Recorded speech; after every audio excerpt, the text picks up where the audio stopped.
morning, everyone, and welcome to Think Future. My name's Calabucas, and once again, we're coming at you live from deep in the heart of Silicon Valley, California. We're talking innovation startups of the future, not necessarily those, and not necessarily in that order. If you're watching on YouTube, smack that subscribe button, hit that bell so you'll be notified when a new show comes online. If you're listening on Apple Podcast or some other podcast service, please subscribe and drop us a note on Apple Podcast if you like the show. If you don't like the show, just let me know. Drop it in the comments below. I'm telling you, the internet needs a reformation. It needs a complete reformation, because we've gotten to the point now where, I think I mentioned this before, is that we experience if you think about it, the internet is full of sites, billions of sites, billions and billions and billions of sites are out there on the internet. And at some point in the past, we were perfectly willing to go to those billions of sites on the internet and interact with them because we knew exactly where to go, right? We had the URL and we went to that site. And now we don't even do that anymore. We just experience the site through Facebook, Google, a few other places. So they've got this stranglehold on the internet. And if Google and Facebook and Amazon and Apple and all of these sites that have our interface to the web, they basically control our interface to the web. They're one of the 5 sites that control our interface to the web. If it doesn't exist on one of those 5 sites, boom, it is non-existent, even though there's billions of websites out there. Billions of websites out there. If Google, Facebook, or any of these other middlemen decide not to show your site when somebody searches for it, you do not exist. You do not exist. And prior to them becoming so politically oriented, it was okay because that was the thing that they were interested in providing to you. They wanted to give you the most relevant information, which is a laudable goal, totally laudable goal. But then what ends up happening, and I don't know if it's because you've got humans in command or what, maybe an AI would do better, they start to apply their own ethical and moral sense onto the site. They start becoming a filter between person A and person B, and they are the ones who decide what we see and what we don't see. And a lot of times it's algorithmic, right? It's algorithmic because once they've locked somebody out and boom, you can't see that site anymore, then there's no going back. There's no way to say, you know what, that's a valid site. That's a valid, useful site that people should be able to get to.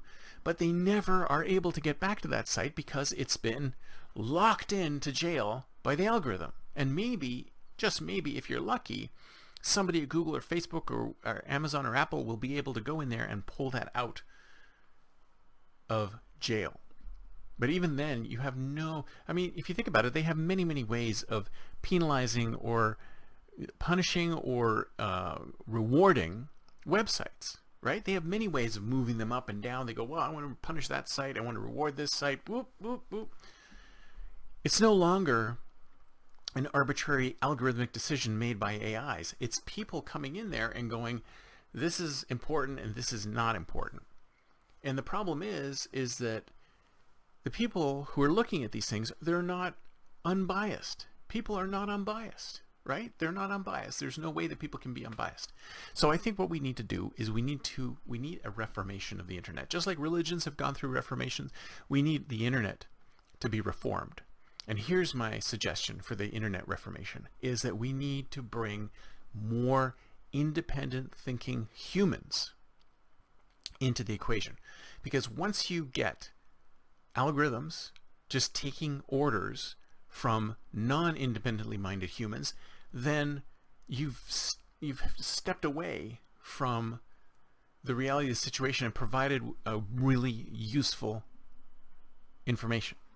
So I think we need to go back to something like Yahoo, the human curated directory. And sure, it might be nowadays because there's just so many more websites that it's impossible to curate them all by humans.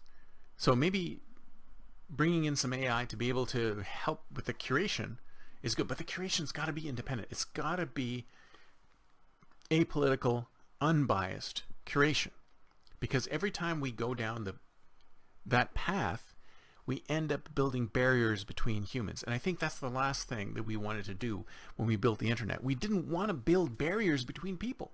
We wanted to connect every human with every other human. But we ended up building barriers at some point. And a lot of times people say, well, you have to have the barriers because there's just too much information out there for people to see. There's no possible way that everyone's going to be able to get to everything else. But it's biased. And bias is the thing that's going to kill us in the end. We need to make sure that the communication between individuals is as free and open and unbiased as possible. And it's been proven after the last little while that these 5 sites, they can't do that. They can't provide us with unbiased information.